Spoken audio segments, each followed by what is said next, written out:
Hello friends. Today we'll about multiplication of mixed numbers.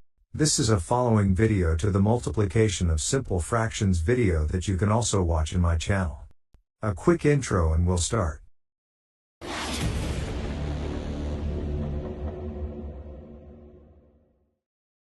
Before we encounter some questions, let's see what are the steps. The first thing we'll do is to turn the mixed number into improper fractions, which is also called bigger than 1 fractions. Shortly, I'll show you how to do it in the questions. The second step after we turn the fractions into improper fractions, we'll have to reduce diagonally or numerator with denominator. For last, multiplication between numerator with numerator, and denominator with denominator. If you remember, in addition and subtraction of fractions we look for the common denominator. In multiplication and reduction, we don't have to. In the questions we'll see, there's no need to find the common denominator. Let's have a look at the first example. We have the fraction, 2 3/4 times 1 1/2. The first thing we'll do is to turn them into improper fractions. Let's see how we do it. To turn 2 3/4 into an improper fraction we'll multiply 2 times 4 and add the numerator. Therefore, 2 times 4 equals 8, plus the numerator which is 3, is 11. And the denominator stays the same. The first fraction will be 11/4. Now we turn the other fraction into an improper fraction. 1 1/2. So we'll do 1 times 2. Plus the numerator which is 1. 1 times 2 equals 2, plus 1 is 3. Therefore, it'll be 3/2. From here, we only need to check if we can reduce the fractions. Can I reduce the numerator with the denominator or in diagonal? That is to say, the 3 and the 4 can be reduced by the same number? Or can 11 and 2 be reduced by the same number?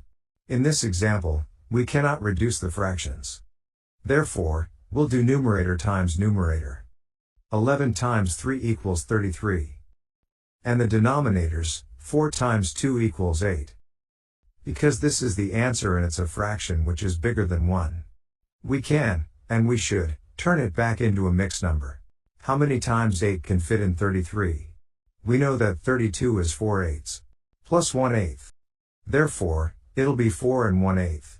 This is the final answer. Let's have a look at another example. 3 2/5 times 2 1/4. The first thing we'll do is to turn the fractions into improper fractions. 3 2/5 will be 3 times 5 equals 15, plus 2 is 17. So it'll be 17/5. Times 2 1/4, which will be 2 times 4 equals 8, plus 1 is 9. So it'll be 9/4. We'll check if we can reduce the fractions. I can see that I cannot reduce, both diagonally and not on the fraction itself, that is to say numerator and denominator. So what's left for us to do is numerator times numerator. 17 times 9 equals 153. And the denominators, 5 times 4 equals 20. And from here we can turn it back into a mixed number. 20 fits 7 times in 153. Which is up to 140. And the remainder is 1320. And that's the final answer. Now it's your turn. Pause the video and try to solve this question. And after that, check with the video if you were right. Now let's see if you were right. We'll turn the fractions into improper fractions. 2 2/3. 2 times 3 plus 2 equals 8/3. Plus 1 times 4 plus 2 equals 6/4. Some of you may have multiplied the numerators and the denominators and got 48/12. Although it's the correct answer, it's not the right reduction, that is to say the final reduction. Therefore, using the steps I showed you, we'll reduce first. Let's see if we can reduce the numerators with the denominators or reduce diagonally. 3 and 6 are both multiplications of 3. Therefore, I'll divide them by 3. 3/3 equals 1 and 6/3 equals 2, and I can see that I can reduce in the second diagonal as well. 8 and 4 are both multiplications of 4. 4/4 equals 1 and 8/4 equals 2.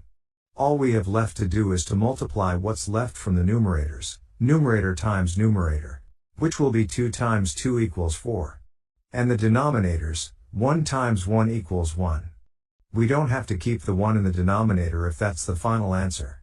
Therefore, the final answer will be 4. As you can see, because we reduced first, we don't have to reduce at the end of the question. And that's a more efficient and faster way to get to the final answer. Friends, we've learned multiplications of mixed numbers.